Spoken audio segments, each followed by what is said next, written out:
Ազգային ժողովում քննարկում են կրթության, գիտության, մշակույթի և սպորտի բյուջեն իրավիճակը ներկայացնելով նախարար Ժաննա Անդրեասյանն ընդգծել է մինչև տարեվերջ շահագործման կհանձնվի ևս 50 դպրոց։ Իսկ 2026 թվականի դեկտեմբերի 1-ի դրությամբ պատրաստ կլինի 308 դպրոց։ Ծիծեռնակաբերդ հուշահամալիրի վերանորոգման աշխատանքներն էլ ըստ նախարարի մինչև ապրիլ ավարտված կլինեն։ Ժաննա Անդրեասյանն անդրադարձել է նաև ԵՊՀ-ից հեռացված դասախոսի աղմկահարույց պատմությանը, ասում է վերջինս լսարան է մտել այլ օրակարգով։ Հիշեցնենք, դասախոսը պնդում է, իրեն հեռացրել են ազգային ժողովի իշխանական պատգամավորի մեկ զանգով, որովհետև ժարգոնային բառ է օգտագործել Հայաստանի պետական համակարգեր դասը ավելի պատկերավոր բացատրելու համար։ Կարծում է, որ իր ուսանողը պատմել է պատգամավոր մայրիկին։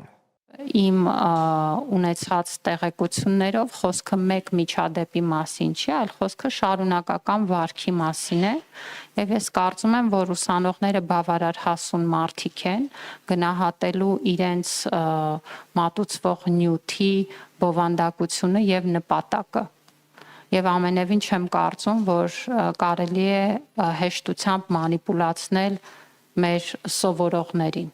Եվ չեմ կարծում, որ դասախոսները պետք է զբաղվեն դրանով։